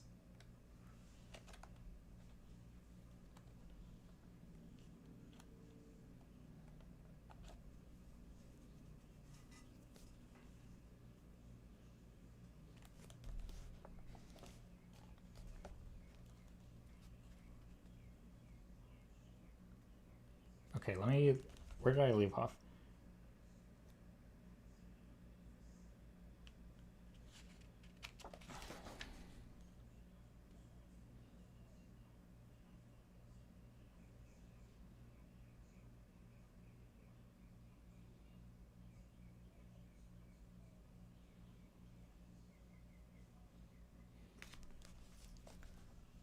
I generally agree that there are silent normative positions that are hidden. Yeah, I think we agree on that. I mean, neoliberal capitalism has lots of normative claims that it doesn't make explicit, right? Evidenced by the fact that most people still don't know what neoliberalism is, right? And I'm not trying to say that economics as a whole is an illegitimate field, right? That's not the purpose that I'm trying to have here. It's that, and the purpose of this, I don't think that's the purpose of this book either, right? The purpose of this book is not to paint economics as if the whole field is illegitimate. It's basically just to say that you have to be transparent about your values and transparent about what norms you're trying to hand down. And if you act like you're not having values and you act like you're not trying to hand down norms, that's actually what makes you untrustworthy in economics, right? Acting as if economics is some kind of like non-ideological, free of bias type of field, right? It's impossible. And this quote that I'm looking at right now is going to get into that in even more detail. So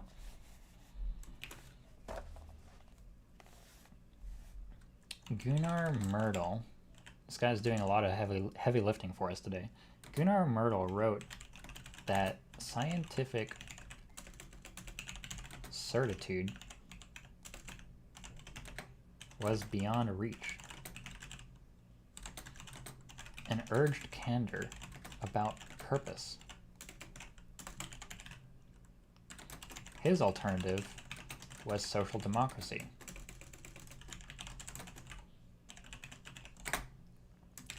His daughter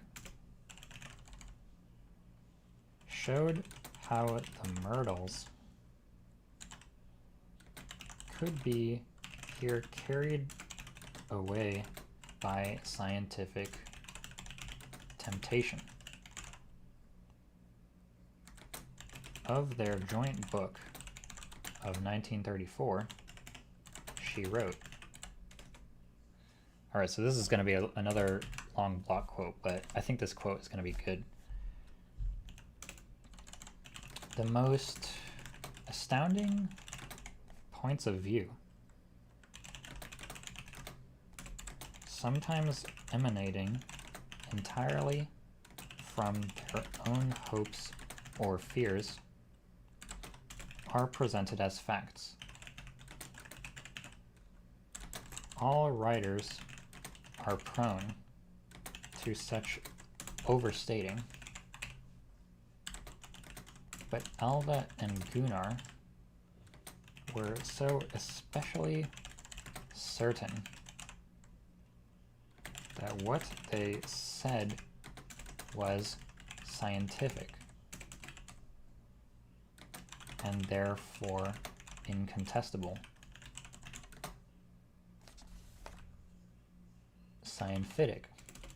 scientific. They could present. So this girl is actually talking about her own parents in this quote. This is kind of interesting. They could present hypotheses regarding the future in the same tone of self-evidence in which they put forth population statistics and offer personal interpretations of abstruse matters as obvious to all who have their eyes open. At the same time, one feels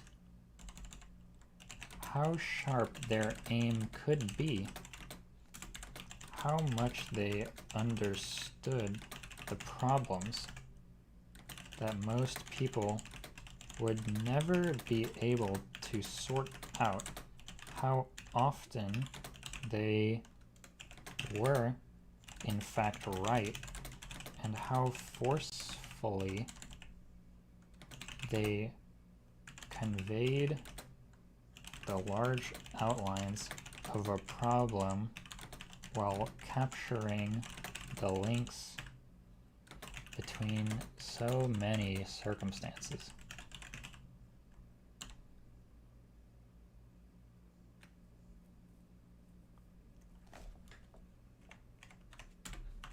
I'm just going to put the last part by the author.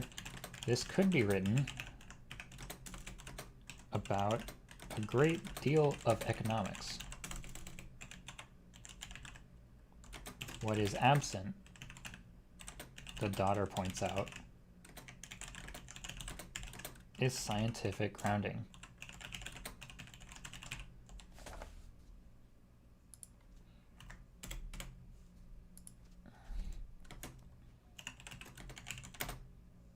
$276. I guess I might be misinterpreting the small parts of the book I've heard you read out. Yeah, I'm not trying to, portray this book in a, singular light just with these quotes that I'm looking up. The reason why I'm looking up these quotes is because I'm working on a specific section of my script that is specifically about the Nobel Prize in Economic Sciences. And one reason why I'm really interested in this is because the Nobel Prize is what gives the field of economics as a whole its standing as a science, right? And that has enormous consequences, right? If you create a Nobel Prize out of thin air that raises economics to a science, right, instead of treating it as what it is, and what I think the authors of this book think it is, which is a field like literature, right, where you're making a lot of value claims and a lot of normative claims, but there's really no scientific grounding backing you up most of the time.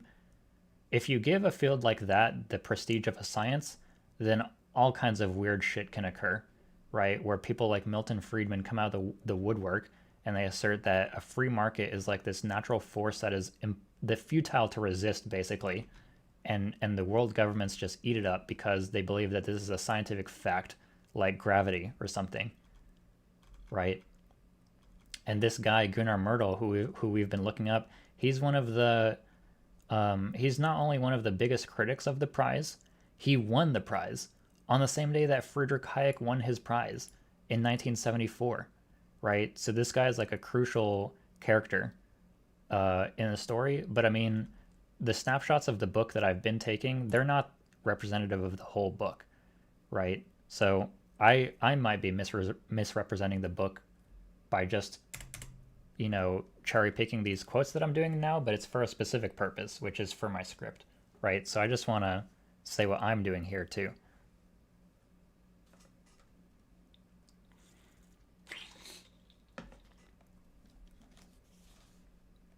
So this quote that we just looked at, this is actually really interesting because this is actually not really about Gunnar Myrdal. This is about his daughter. His daughter made this really insanely incisive quote where she says, "The most astounding points of view, sometimes emanating entirely from their own hopes or fears, are presented as facts.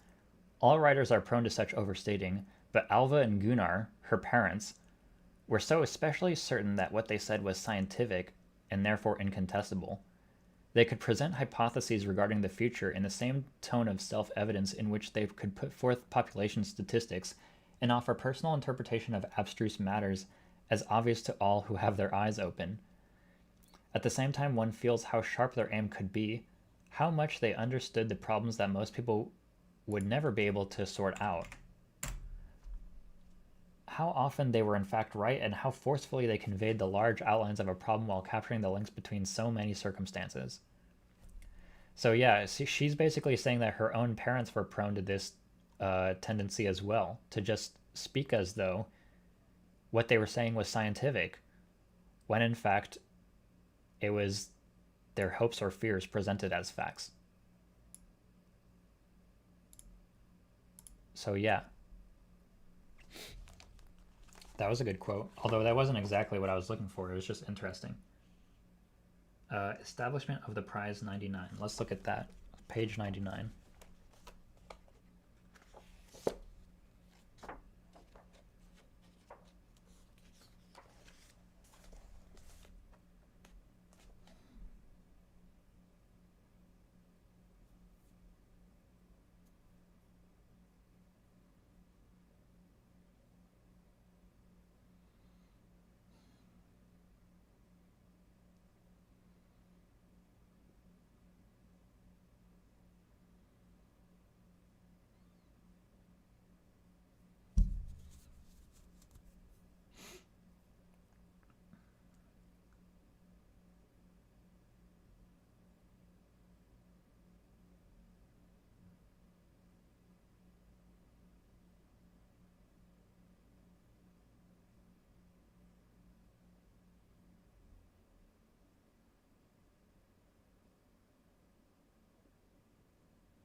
Okay, so I'm reading about the people who actually established the Nobel Prize, and it's really kind of pissing me off at this point that I haven't read through this section of the book because I really want to know the story up to this point. But basically, there's these two guys who actually like hatched the idea of making a Nobel Prize, and then they contact four members of the Royal Swedish Academy of Sciences to get their take on it. One of them is Myrdal, right? So it says Lindbeck contacted Myrdal directly. With the latter two kept in touch, there was resistance in the Academy, primarily from physicists, but the economists pushed hard, insisting that it should be a proper Nobel Prize.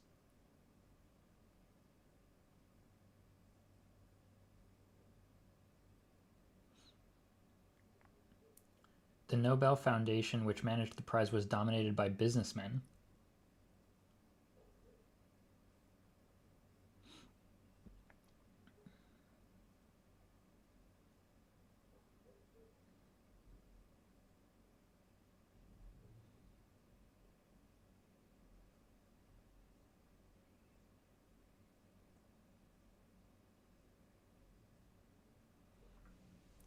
Peter Nobel, a descendant of the benefactor's brother and a critic of the prize, says that 5 days before the Jubilee was, I think, the negotiation about whether they were going to make the prize or not, Foundation executives visited the oldest living member of the family, who was 87 at the time. She understood that refusal was impossible, but insisted on settling the new prize apart by naming it the Prize in Economic Sciences in memory of Alfred Nobel.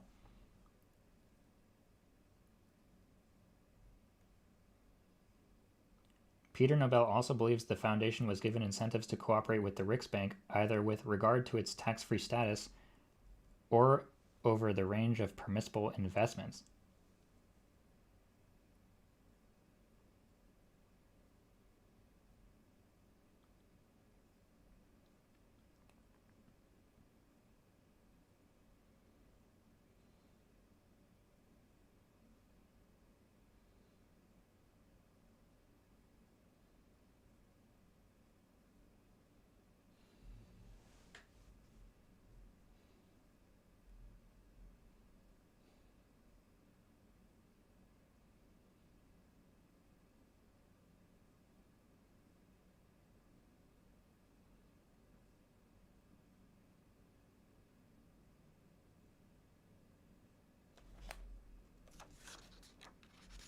So wait, this kind of doesn't reflect very well on the Royal Swedish Academy because it says he consulted with four of its economist members, Gunnar Myrdal, Bertil Ohlin, Erik Lundberg, and Ingvar Svensson. Lundbeck contacted Myrdal directly, while the latter two kept in touch. There was resistance in the Academy primarily from physicists, but the economists pushed hard, insisting that it should be a proper Nobel Prize. So if that includes Myrdal, that means Myrdal himself is responsible for creating the prize too. All right, I have to go to the grocery store, so I'll finish watching the stream later. Good session. See you next time. Hey, thanks for being here, Cameron. I hope you enjoy the rest of the archived stream.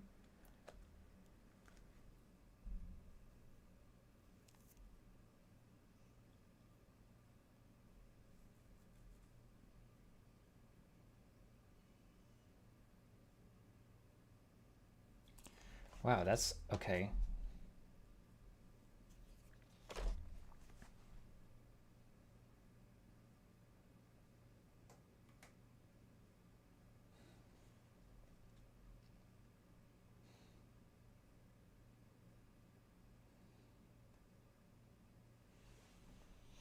Okay, I'm not sure if that quote was really all that useful.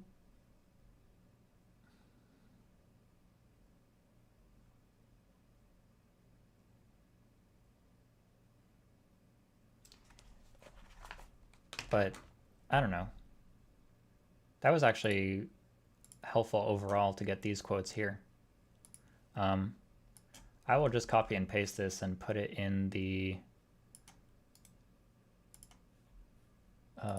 Google Doc version of this so that y'all can see these quotes that I wrote or that I took down.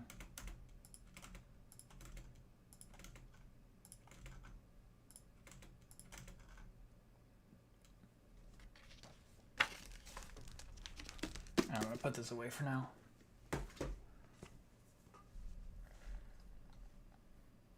So it's currently 2:13 p.m., which means I've been streaming for around 2 hours and 13 minutes.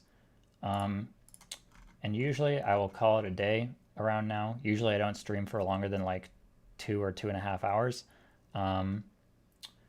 But yeah, we looked at some notes on the Nobel Factor, and then I read some more quotes from the Nobel Factor about Gunnar Myrdal, who's this really important figure who wins the Nobel Prize with Hayek in 1974. We got some quotes here that were really good that I also copied and pasted into the Google Doc just now.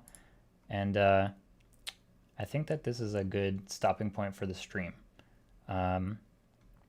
Is the Nobel Econ Prize an example of Scandinavia's right-wing turn? I think that this book will go into detail into that as well, but it's really that the Social Democrats start viewing things from a way more market-oriented direction. You could call that right-wing, and I think that it could be justified, but I think it's more that they are trying to be more business and market-oriented, and that there are actually still some like liberal thinkers in Scandinavia, in Sweden specifically, that are still resistant to the idea of social democracy, even though social democracy is in power in Sweden at the time. It's really not unlike the situation in like Britain or America, right? Even though those countries go through a moment where social democracy is very strong, you have these classical liberal holdouts, right? In Britain, it's like Kennan, and you know, in America, it's like these first generation Chicago guys, right, who keep classical liberalism alive just long enough so that this new wave like Hayek and Mises and these Austrians come along and they completely revitalize the whole liberal philosophy, right? Provide all the intellectual ammunition to the anti-New Deal coalition and the British think tankers and whatever, right? So that they can get started. And I mean, Sweden factors into this as well. Like, this is the problem with cherry picking quotes like I just did without reading the whole book. If I had read the whole book, I could probably tell you exactly how that right-wing turn in Scandinavia happened, because that book is exactly what that is about, right? I just haven't read the whole thing. I attempted to take notes on the first chapter last night, but my special pen ran out of ink that I used to take these notes that I uploaded Dropbox. So I'm getting more pens on tomorrow, actually. I'm getting more of them in the mail tomorrow, so I'll be able to take notes on Dropbox again, and then hopefully I will produce more notes on the book. And this book, which is called, by the way, it's called The Nobel Factor, The Prize in Economics, Social Democracy, and the Market Turn. It's super mega good. And this book will go into detail about exactly what you're asking about. Is the Nobel Prize an example of Scandinavia's right-wing turn? I think it qualifies.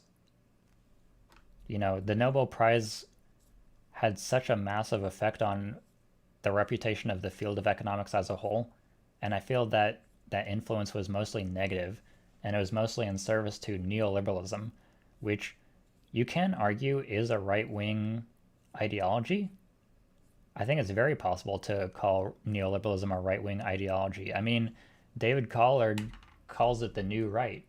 You know, we looked at this in a previous stream. If you go to my readings page and you go to articles, you can find this document by David Collard. He calls these guys in Britain who start the Institute of Economic Affairs, he calls them the new right. So to say that neoliberalism is a right-wing ideology, it's not exactly wrong, right? It's not exactly inaccurate. It's just, you have to be nuanced about it, because these guys are proceeding from classical liberalism, which is, you know, ostensibly not conservative, right? Liberals are, how should I put this? Liberal philosophy is not opposed to change, right? It's not opposed to transformation. It's just what type of transformation is going to take place. In the case of neoliberalism, the transformation is a transformation into a market-centric society, right? So it's not that they're opposed to transformation like conservatives are. Conservatives are fundamentally opposed to transformation. They are in favor of transformation. It's just in favor of a transformation that like is a stronger version of what used to be, if that makes any sense at all. I understand it could be quite complicating, but you know, nothing is simple when it comes to studying neoliberal capitalism. But anyways, I hope you guys are satisfied with the discussion today, with the notes that I took, with what little tinkering with the script that we did today. I'm going to close the stream now, but I really want to say thank you to everyone who showed up today. Thanks to John and Cameron and Mateen and Gus. Thank you all so much for being here today. I hope that you have an excellent rest of your Sunday and excellent Mother's Day. And I'll see you all next week. Peace out, y'all.